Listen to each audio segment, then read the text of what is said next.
Yes, mumeze mute. My name is Kibale TV. Nkabanje hano ngaho nje kubabwira ku mukino ugiye guhuza ikipe y'u Rwanda ndetse na Libya.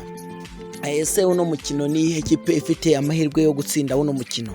Tubibuze kubirebera hamwe ngaha muri iki kiganiro, ariko ndaza kubabwira 11 bari buze kubanzamo hagati ya makipe yombi, dore ko uyu nguyu ari umukino uraba utoroshye kandi ari wo urakura u Rwanda hano ngaha ku ntsinzi mu Rwanda, ikazajya gukina muri Nigeria, bityo igatuma yitabira igikombe cy'Afrika.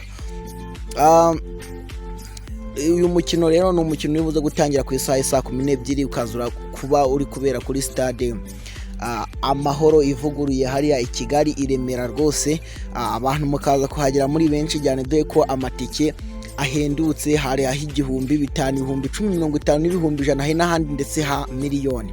Aho ngaho naho abakiri kwigurira itike rero ukoresheje telefone yawe urakanda akanyenyeri 939 akanyenyeri 3 akanyenyeri 1 urwego mayo ukurikiza amabwiriza ukaza nawe kwitabira uyu mukino. Uri kumva rero ko ari ibintu byoroshye. Niba ufite igihumbi cyawe ushoboye kuza kwicara muri stade, uri kumva ko ari ikintu cyiza cyane kandi batekereje neza.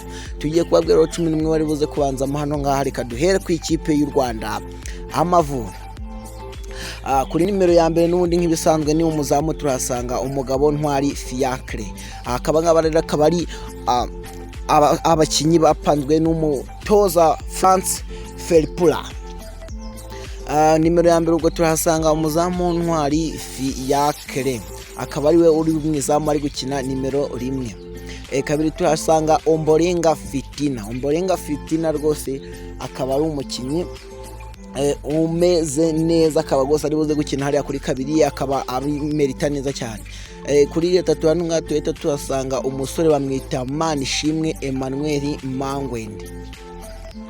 Manishimwe Emmanuel Mangwende akaza kuba ari gukina gatatu. Kane tuhasanga Mutsinzi Ange ku mutima w'abadefense. Mutsinzi Ange rwose araba ari ku mutima w'abadefense hariya kuri kane, akaba ari kane ye n'undi nk'ibisanzwe ntaho abayisiganya nawe.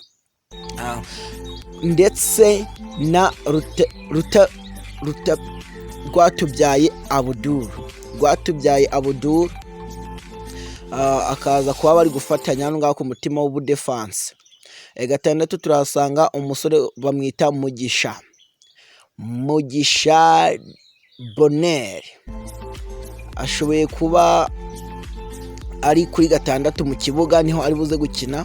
Ubwo ngubwo nyine Mugisha Gilbert araba ari Mugisha Bonheur araba ari mu kibuga hagati. Ariko mbibutsa yuko Manzi Thierry afite ikibazo cy'imvune, akaba yaravunitse, akaba ariyo mpamvu ari buze gutsimburwa na Rwatubyaye Abdul. Hano ngaho rero ku 8 tuhasanga Bizimana Jihad niwe urakina ku 8 w'ikipe y'igihugu Amavubi. Ku 10 tuhasanga Samuel Great araba ari gukina ku 10. Kuri 7 tuhasanga ku ruhande rumwe rw'ibumoso Kwizera Georgia araba ari ku 10 hariya kuri 7 ku ruhande rumwe rw'ibumoso. 11 tuhasanga Mugisha Gilbert barafinda. 11 rwose ni Mugisha Gilbert barasinda, nta nuwo ajya ayisigana nawe. 9 tuhasanga Rutahizamu Nshuti Innocent, akaba yatakira Amavubi. Rutahizamu rero Nshuti Innocent akaba yatakira Amavubi ko nyine nk'uko ari Rutahizamu agomba kuza gutsinda ibitego byinshi cyane, dore ko rwose Amavubi muri iyi minsi ameze neza. Dore ngabo 11 ari buze kubanzamo rero. Ikindi kintu navuga ku Mavubi, kapiteni w'Amavubi yaravuze ati abafana rwose muzaze kudushigikira muri benshi, dore ko hano ngaha atari kuvuga ngo ni APR ngo ni Rayon, muzaze mushigikire ikipe y'igihugu cyanyu Amavubi. Iyi match yo ni match iraba itoroshye cyane, iraba ku isaha 12 kuri stade hariya ku Mahoro ivuguruye.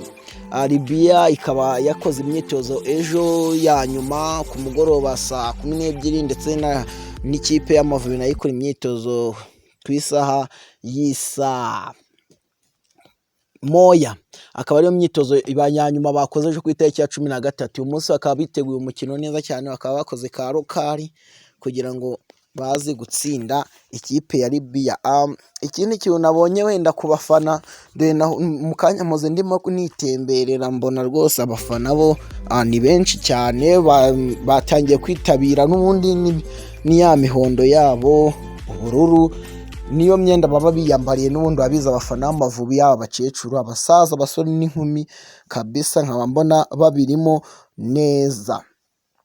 Ikindi kintu navuga rero ku ikipe y'igihugu yacu Amavubi, ikipe y'igihugu yacu Amavubi rwose imeze neza, ni muri sezo, dore ko kuva iyi shampiyona yatangira ntiyari yatsindirwa muri iriya stade Amahoro. Uri kumva ko ni stade isa nkaho iyi kipe y'igihugu ifitiyemo imigisha myinshi cyane.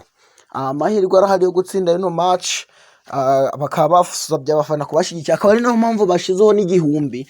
Abafana barabisabye baravuga bati muzadushireho igihumbi, kugira ngo nyine natwe tutishoboye cyangwa tudafite ubushobozi buhambaye tuze turabasha kuba twagera muri iyi stade kugira ngo natwe twirebere umukino. Uri kumva rero ko nta rwitwazo ruhari, kureba umukino ni ibintu byoroshye cyane. Ku mafaranga igihumbi waza ukagera muri stade ukareba umukino kuri ibihumbi 5, ibihumbi 10, ibihumbi 50 ndetse n'ibihumbi 100 ndetse na miliyoni. Ubwo nawe urabyumva, miliyoni handi yifashije, ariko ku gihumbi cyawe rwose uba ubasha kwinjira muri stade, dore ko ubundi mbere yari ibihumbi 2. Buri kumva ni ukugira ngo buri muntu wese abanze kugira ute, abanze aba afite ubushobozi bwo kuba yakinjira muri stade nta kibazo ageze ngo cy'amafaranga ngo n'ibiki n'ibiki. Abafana bo n'ubundi urabyumva, twebwe duhora twiteguye kabisa. Ubu mu kanya nanjye ndaba ngeze ku ga stade twirebere kano kamaci k'Amavubi yacu tugashyigikire, dore ko Amavubi ameze neza cyane muri iyi minsi, ari gutsinda amakipe agiye atandukanye. Amavubi ari muri sezo n'ubundi nk'uko mubivuga, kugira ngo tuzitabire iki gikombe, ntabwo ari bya bindi bavugaga ngo ni shani.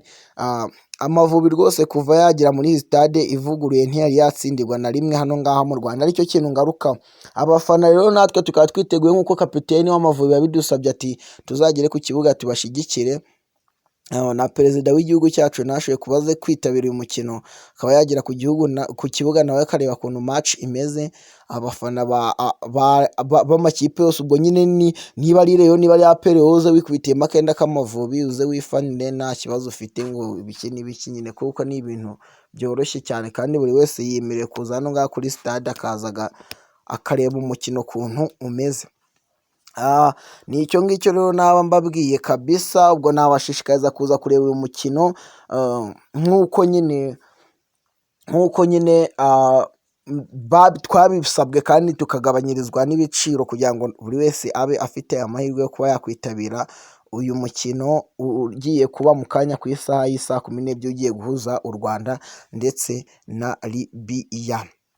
Nuko nguko rero birensoje, amazina yanjye ni Kibale TV, Imana ikomeze ibarinde.